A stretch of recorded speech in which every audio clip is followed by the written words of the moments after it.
What really happened the night the world lost John Lennon?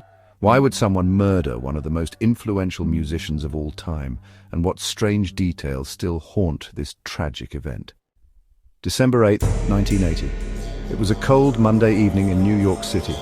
John Lennon, the former Beatle turned peace activist, was returning home to the Dakota Building with his wife Yoko Ono.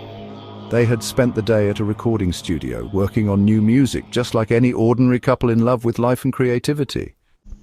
But waiting outside the Dakota was a man named Mark David Chapman.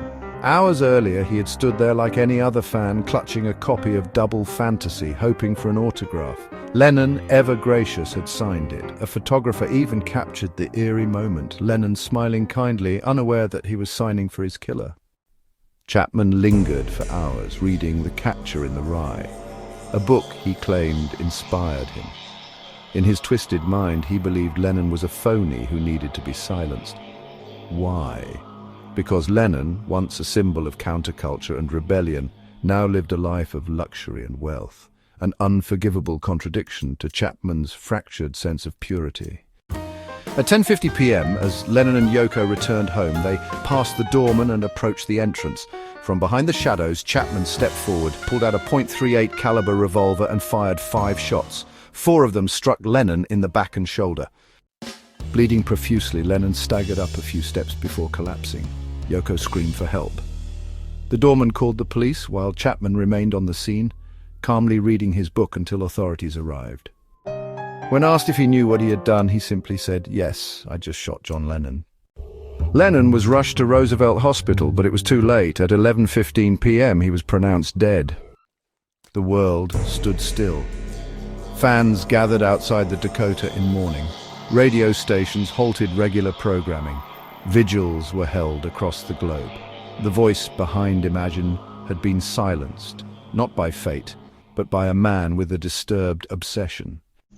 But the questions didn't end there.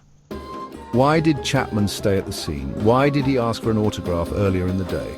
Was it guilt or part of a carefully planned performance? Chapman later claimed he wanted to become famous by killing someone who was already a legend. Some speculated deeper motives. Could mental illness alone explain his actions, or was there something more sinister behind his cold demeanor? Even decades later, theories persist. Some point to mind control experiments, government conspiracies, or even cult-like influences. While there is no solid evidence to support these claims, the bizarre nature of Chapman's behavior continues to fuel speculation. He was sentenced to 20 years to life and has been denied parole multiple times.